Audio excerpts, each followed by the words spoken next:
Hello everyone and welcome to today's session. So today we are going to read a very interesting story named The Merchant of Venice.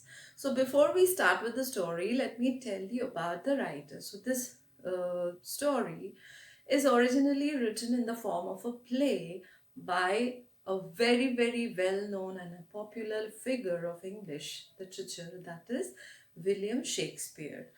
So he wrote this in the form of a play, and this has been written in a story form by E. Nesbit, right? So let's get started. Before we talk about the play, let me just give you a brief introduction of the great writer, the great poet, the great dramatist, William Shakespeare.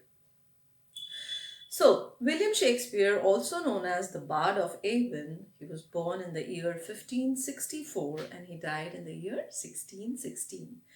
He was an English poet, a dramatist, as well as an actor. He was often called the English national poet and considered by many to be the greatest dramatist of all time. So, till date, he is considered to be one of the greatest dramatists. His work consists of approximately 38 plays, 154 sonnets. Now, what are sonnets? Sonnets are poems of 14 lines, right? So, he has written around 154 sonnets, two long narrative poems, and a few other verses, some of uncertain authorship. His plays have been translated into every major living language and are performed more often than those of any other playwright. So his plays are still performed.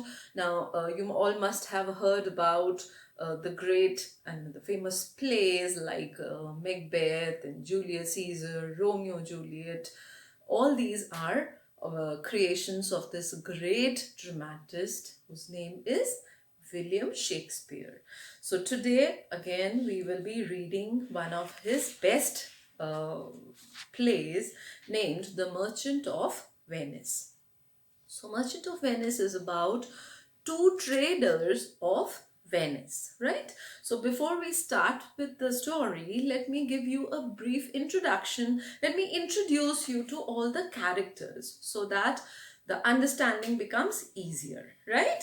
So Antonio, the most important character of this play. Antonio is a very kind-hearted, a generous, and a very considerate businessman, trader, or merchant, we can say. Bassanio, he is a relative and very good of friend of Antonio. Then the third character which we will come across is Shylock. Now Shylock is again a very important character of this story, right? We can call him a negative character, right? So he's a very we can say he's a very wicked kind of a person, and he is a competitor of Antonio, right? As Antonio is a trader, he's a merchant. Similarly, Shylock is also a merchant of Venice. But he is a Jew, right? And the fourth important character is that of Portia. So Portia is a very beautiful and a rich lady of Belmont, right? And Bassanio wanted to marry Portia. Fine. So I hope you got a clear understanding of these basic four characters. That is Antonio, Bassanio, Shylock, and Portia. Now let us begin with the lesson. Antonio was a rich and prosperous merchant of Venice whose ships were on nearly every sea as he traded with Portugal, with Mexico, with England, and with India. So he was a rich merchant, and he had a flourishing business, right?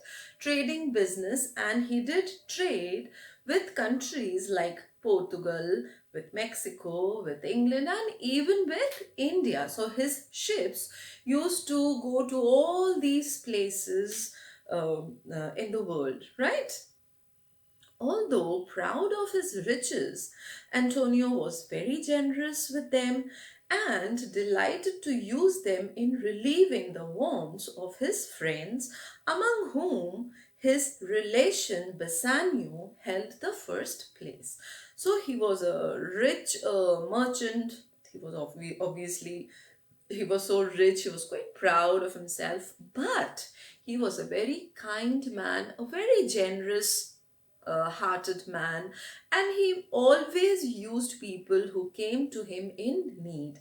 And he had a very soft corner for Bassanio because he loved him a lot, right?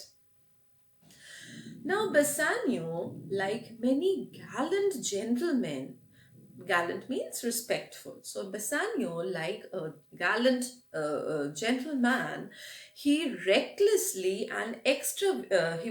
reckless and extravagant, and had come to the end of his fortune and was unable to pay his creditors. He went to Antonio for further help. So Bassanio was also very rich, but he was very extravagant. Extravagant is a person who spends money carelessly. So he was an extravagant. He spent all his money, his fortune. Fortune means a large amount of money. So he spent all his money carelessly, and then he was left with no money, and he could not pay back his creditors. That means he could not pay back the loans he had taken from other people. So to seek for help, he approached Antonio. He went to Antonio, the rich merchant, for help. To you, Antonio, he said, I owe the most in money and in love, and I have thought of a plan to pay everything I owe if you will but help me. So he went to Antonio and said that whatever I have, my money, my love, and everything, I owe everything to you. But I'm ready to give everything to you, whatever I have, but in return, uh, I need help from you. You need to help me.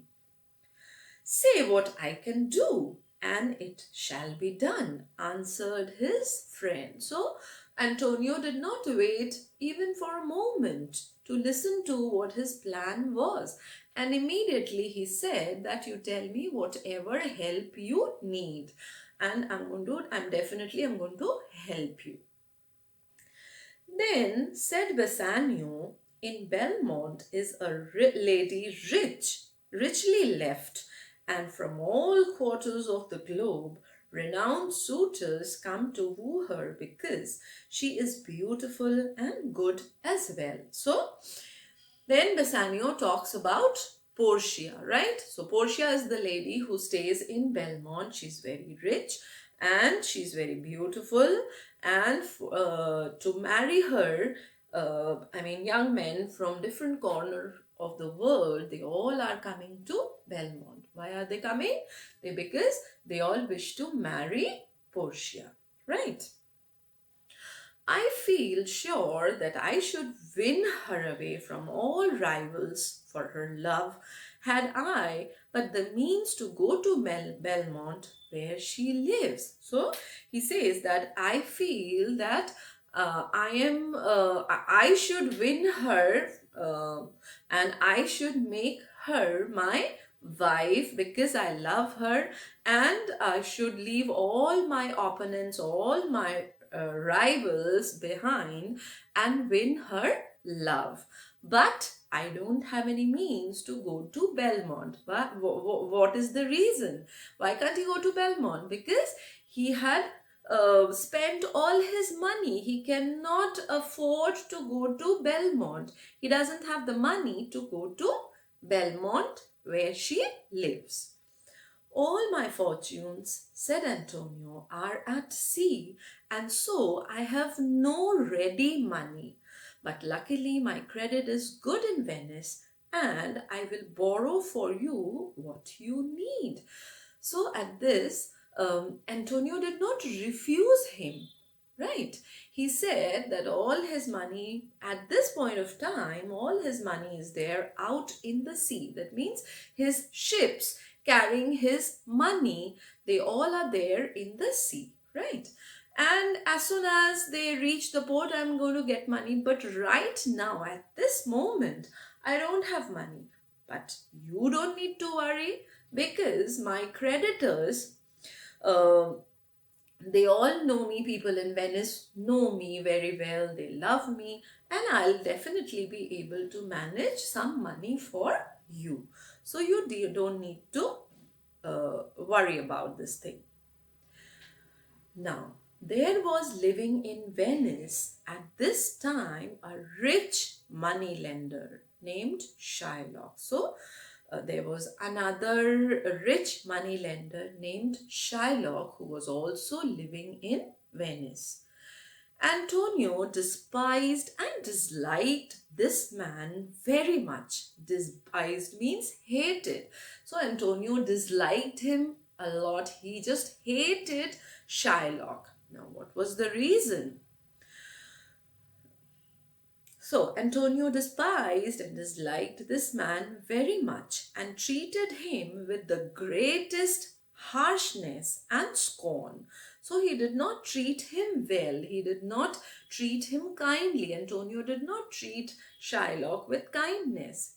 Uh, but on the other hand, he hated him, he disliked him, and he was too harsh and he disrespected Shylock. Why was it so?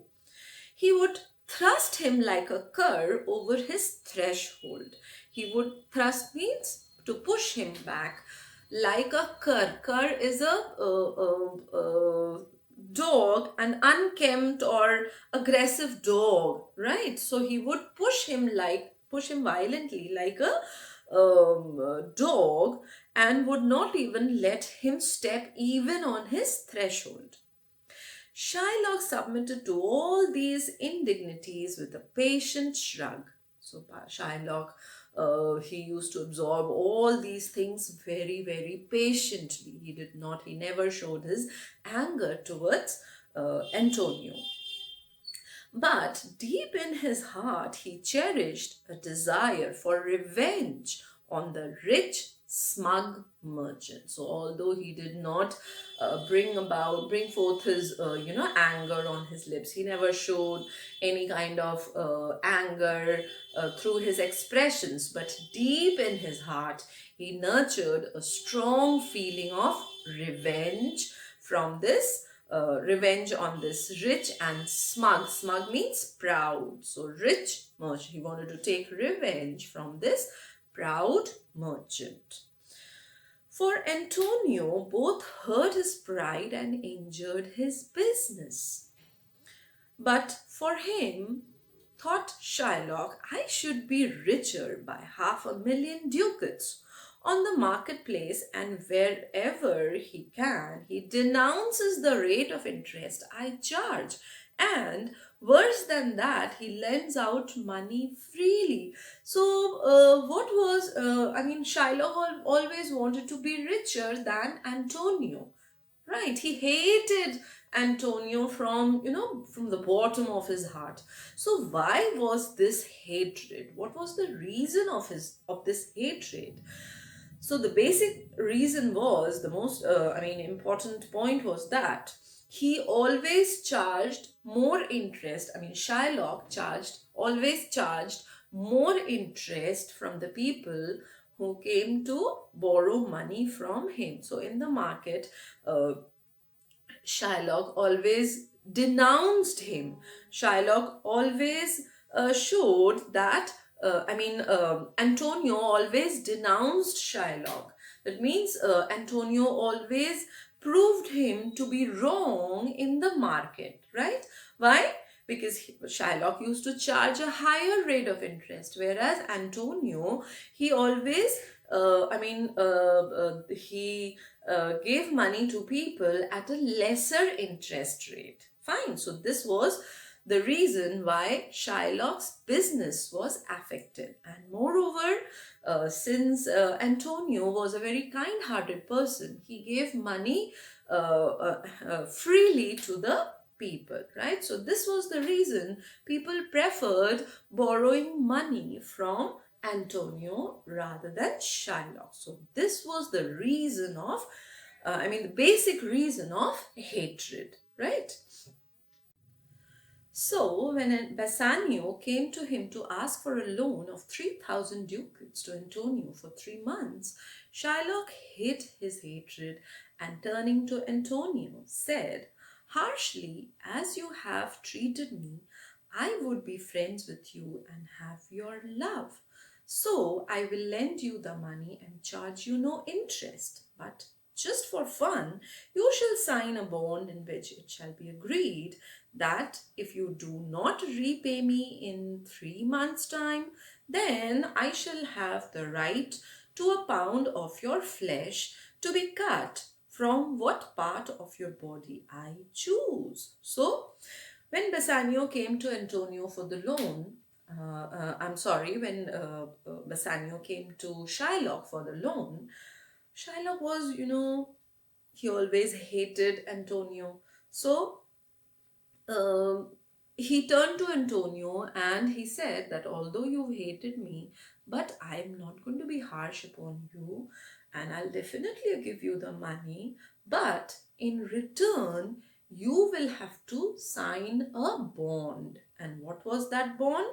That if you do not repay me the money which you are borrowing from me, if you're not able to pay it within the time given, then in that case, I will have the right to take a pound of flesh from any part of your body which I choose. So it was a strange kind of a bond. Definitely, if he's going to take out a pound of flesh from Antonio's body, Antonio would die, isn't that? "No," cried Bassanio to his friend, "you shall run no such risk for me." So Bassanio immediately objected to this bond, saying that he should not take any kind of risk of his life for his friend. "Why, fear not," said Antonio. "My ships will be home a month before the time. I will sign the bond." So Antonio told his friend Bassanio that there's nothing to worry about because my ships will be back within a month, and as soon as my ships are back, I'll get the money and immediately I'm going to pay him back. So there is no issue, of giving back the money on time. I'll definitely repay him back the money on time, and there's no need, there's no risk of anything as such. So I'll sign the bond. So saying so, he signed that bond. Thus, Bassanio was furnished with the means to go to Belmont. The very night he started, the moneylender's pretty daughter, Jessica, ran away from her father's house with her lover, and she took with her from her father's hoards some bags of ducats and precious stones. So that very night, when Bassanio was made ready to leave for Belmont, that very night, Jessica, who was Shylock's daughter, she ran away from the house along with a young man, and along with her, she took some bags of ducats and some precious stones as well. So she fled away with her lover. Shylock's grief and anger were terrible to see. His only comfort now was in hearing of the serious losses which had befallen Antonio, some of whose ships were wrecked. "Let him look to his bond," said Shylock. So at this point of time, he was very, very angry when he came to know about his daughter. He was terribly angry and he was in grief as well. He was very sad.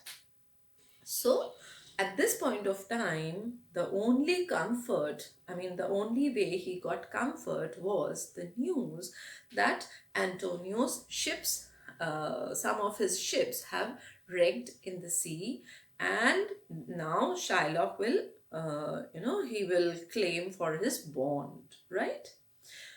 Meanwhile, Bassanio had reached Belmont and had visited the fair Portia. He found as he had told Antonio that her wealth and beauty had drawn to her suitors from far and near. So, meanwhile, Bassanio, he had gone to Belmont and he visited the beautiful lady Portia. And after he met her, he found that whatever he had told Antonio about Portia, they were all correct. She was beautiful and she was wealthy, and her beauty attracted suitors from different parts of the world. But to all of them, Portia had but one reply. So, what was her reply? What did she say to all her suitors? She would only accept a suitor who would pledge himself to abide by the terms of her father's will. So she replied each and every one that she would accept them as her husband only if they promised to work as per the terms, as per the wishes of her father. These were conditions that frightened away many. So, hearing such conditions, many of them were frightened and they went back. For he who would win Portia's hand had to guess which of three caskets means boxes, which of three caskets held her portrait.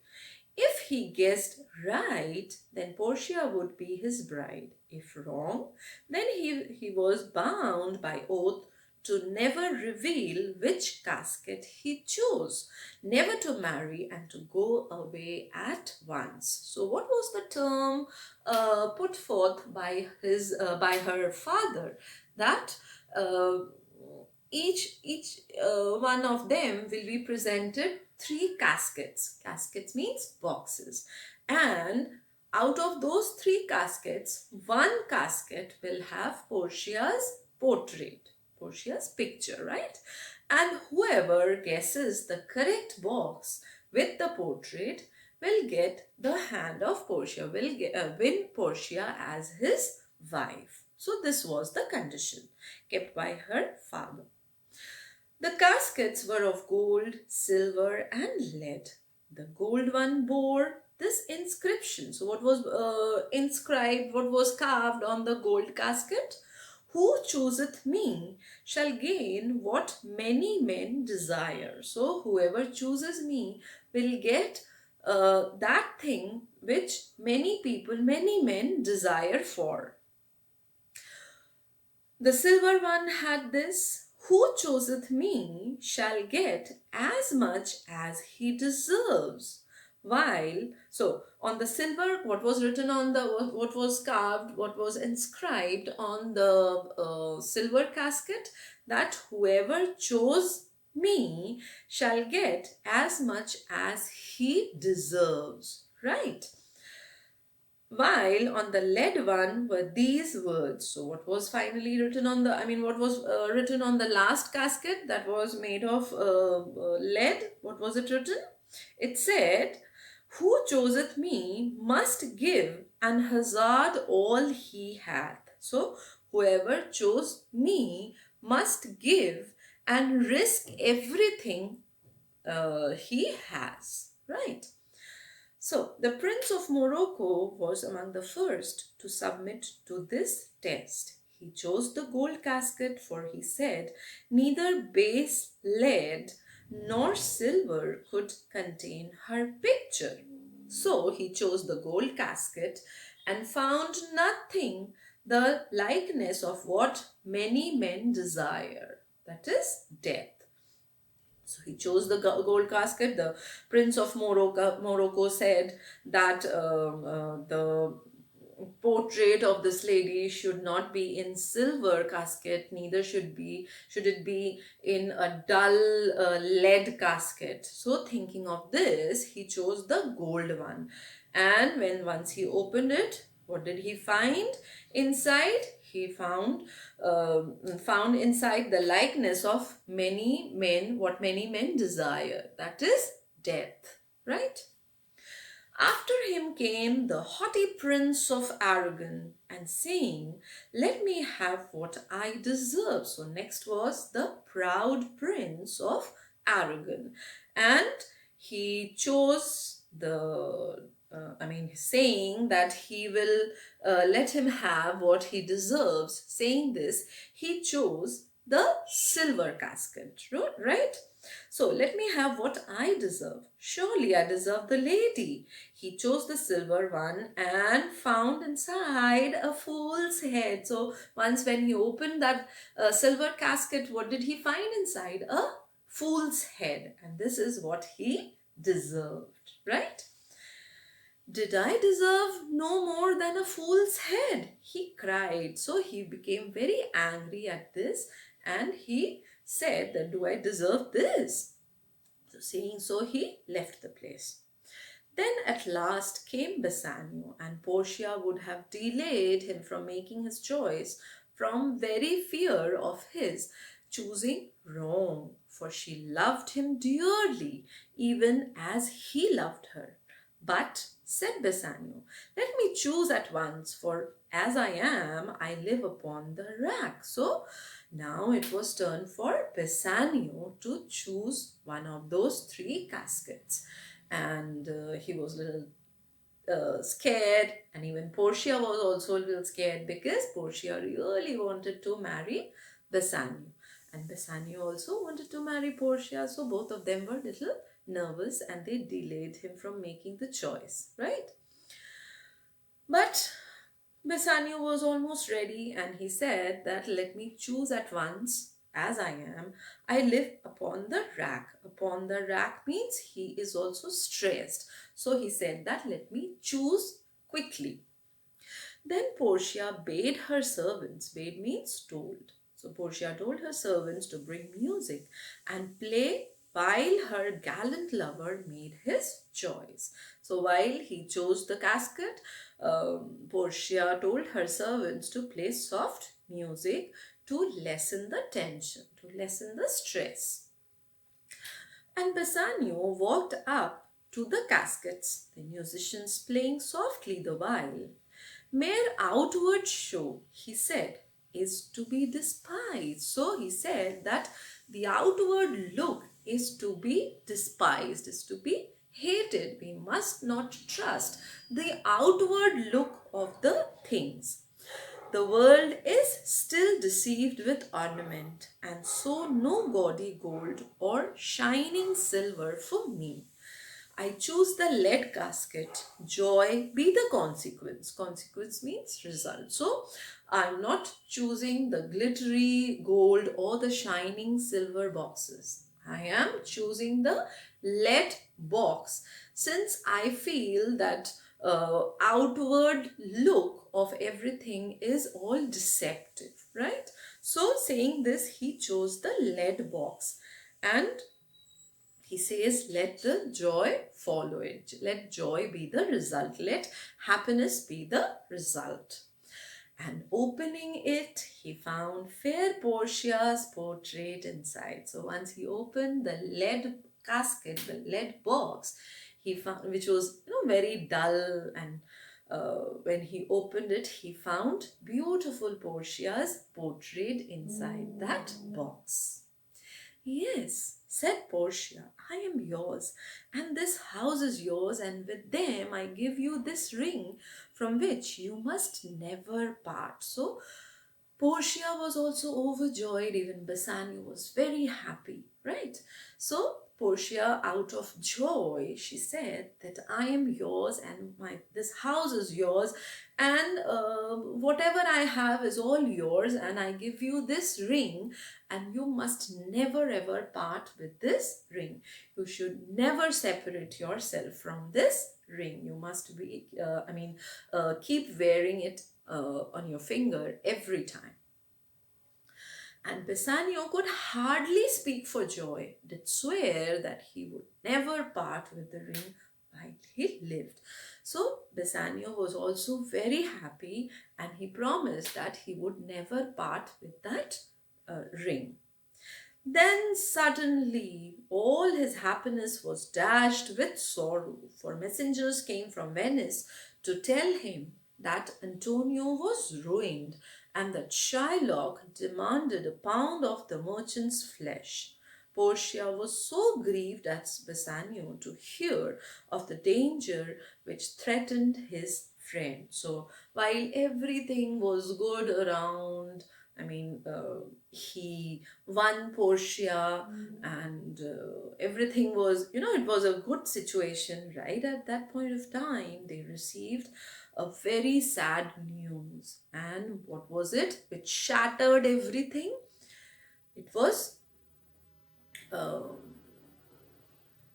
it was a news, a very bad news, which came from Venice. The messengers from Venice came to them and told that Antonio was ruined. All his ships had wrecked, and he has lost all his money, and that Shylock demanded his pound of.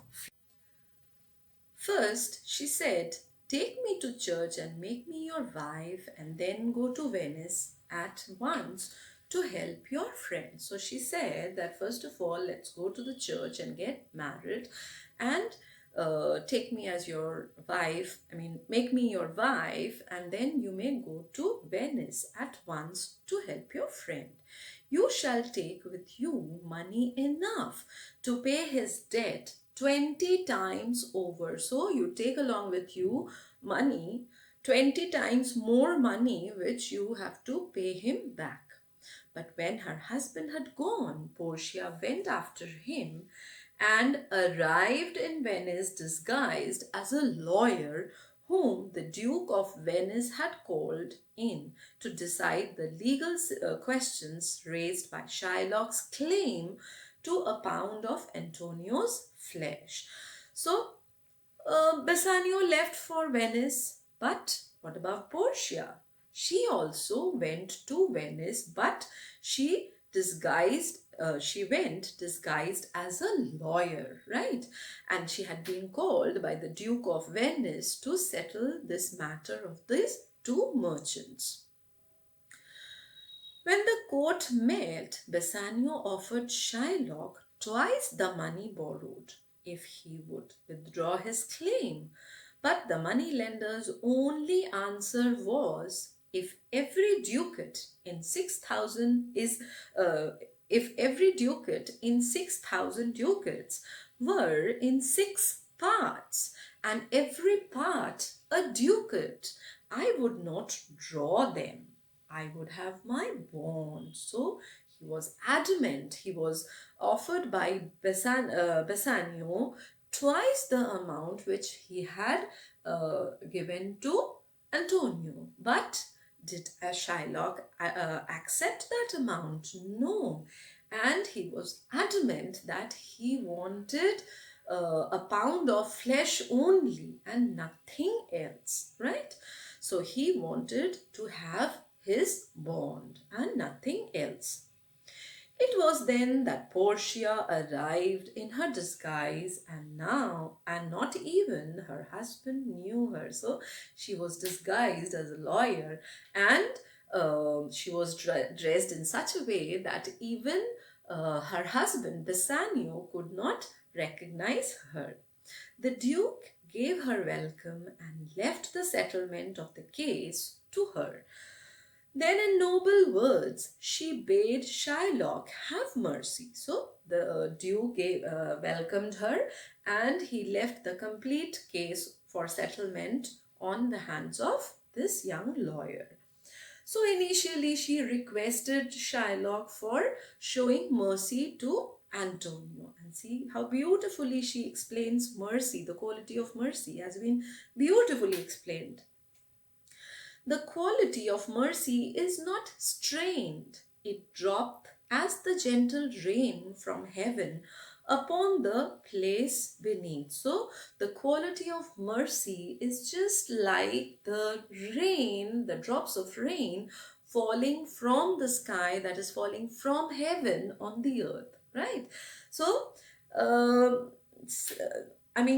the way rain falls, the drops of rain, they fall from the heaven on the earth, similarly is the quality of mercy. It is twice blessed.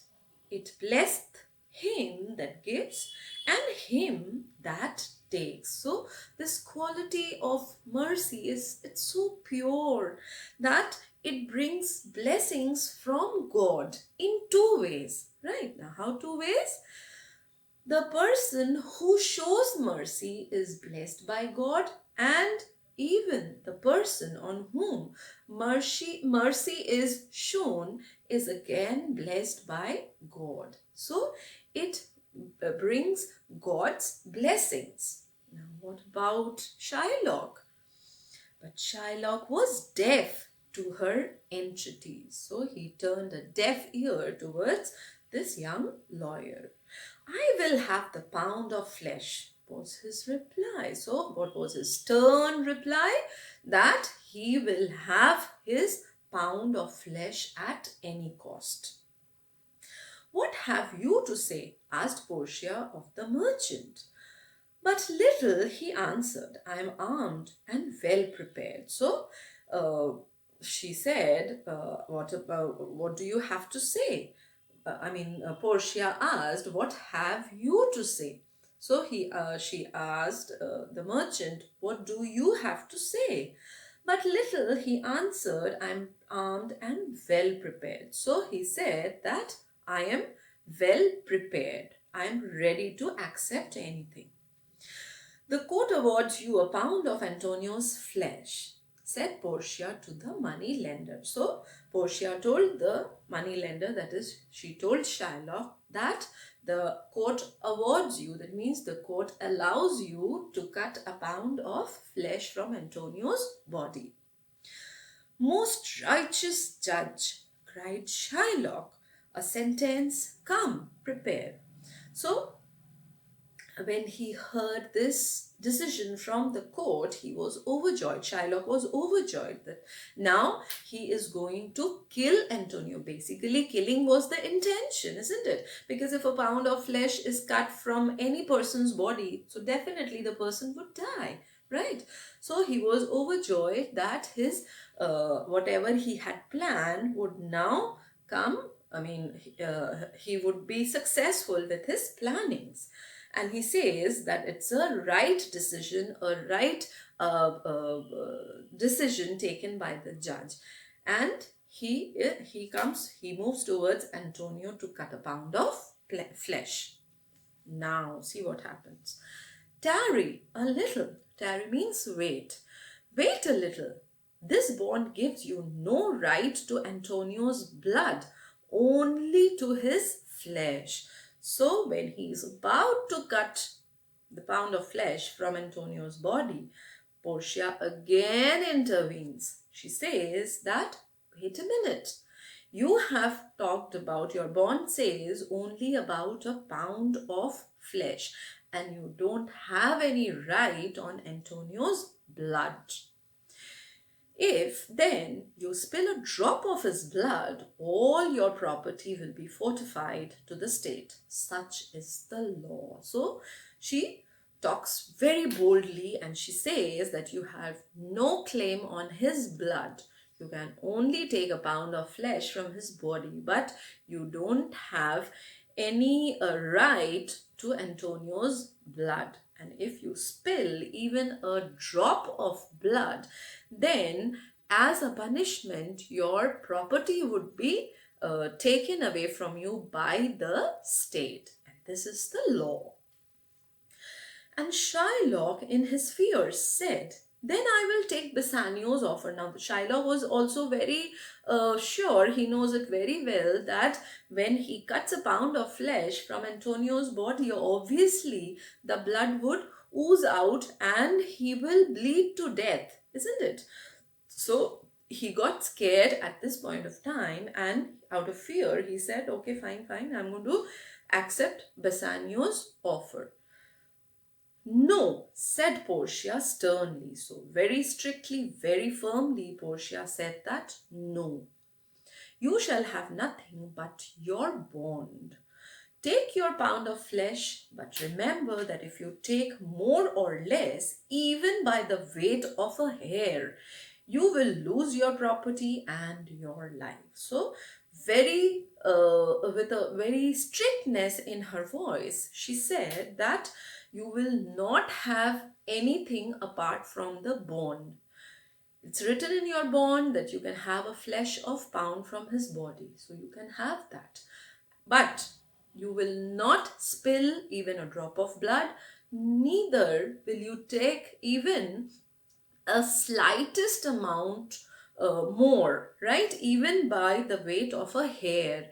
It should be exactly 1 pound, neither less nor more. If you do it, then you will lose your property as well as your life as a punishment. Is that possible, to weigh a pound of flesh from his body and cut it? No. Shylock now grew very much frightened. Give me my 3,000 ducats that I lent him and let him go. So now Shylock was very frightened. He was nervous because he found that he's losing everything, right? So he said that give me my 3,000 ducats and I will let him go. I would let Antonio go. Bassanio would have paid it to him, but Portia said, no, he shall have nothing but his bond. So Bassanio was ready to, settle the matter, but Portia said, no, whatever is there in the bond, he shall have that only and nothing else. Then further Portia says, you, a foreigner, she added, have sought to take the life of a Venetian citizen, and thus, by the Venetian law, your life and goods are fortified. Down, therefore, and beg mercy of the Duke. So, Portia added that you, being a non-citizen of Venice, you are not a citizen of Venice, and you have tried to kill a citizen. You have tried to kill Antonio, who is a citizen of Venice. So, as a punishment by the law of Venice, your life and goods are all taken away from you. That is, you are given punishment. All your money and whatever you have will be taken away by the state, and as well as your life. That is, you will be sentenced to death for planning to kill a Venetian. So you better get down on your knees and request for mercy from the Duke. Thus, well, the tables turned. So tables turned means the situation turned, became just the opposite of what it was earlier, just some time ago. Shylock was requested for showing mercy. And now, just after some time, Shylock himself is begging for mercy. And no mercy would have been shown to Shylock had it not been for Antonio. As it was, the moneylender fortified half his fortune to the state, and he had to settle the other half on his daughter's husband, and with this he had to be contented. So, Shylock had to settle down the matters by giving half of his money to settle this matter of this bonds thing, and the other half he had to use to settle down the matter with her daughter's husband, and then he had to remain contented with this only. So he did not get even a pound of flesh from Antonio, nor did he get his money back. Bassanio, in his gratitude to the clever lawyer, was induced to part with the ring his wife had given him, and with which he had promised never to part. And when on his return to Belmont, he confessed as much to Portia, she seemed very angry and vowed she would not be friends with him until she had her ring again. So after the settlement of the case, that is when everything was settled down, in order to show gratitude, in order to show his gratefulness towards this young lawyer, Bassanio gave his ring. And it was the same ring that Portia had given him, right? So when he came back to Belmont and told Portia everything, Portia was very, very annoyed. She was very angry because she had taken the promise that Bassanio would never part from that ring, but then he had given that ring to that young lawyer. So this made Portia very, very angry. But was she really angry? No, because she herself was that lawyer.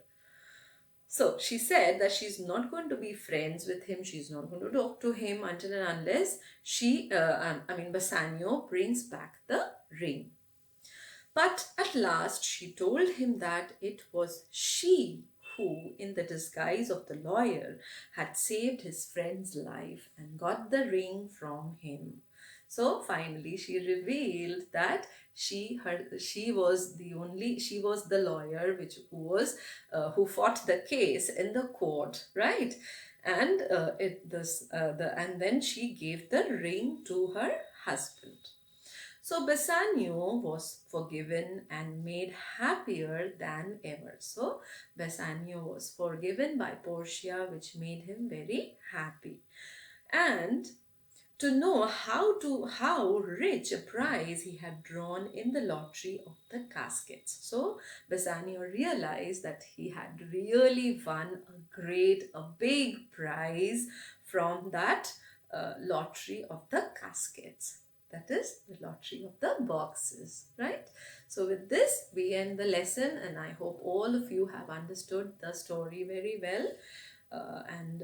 So read the story, and we'll again meet in the next session. Thank you so much.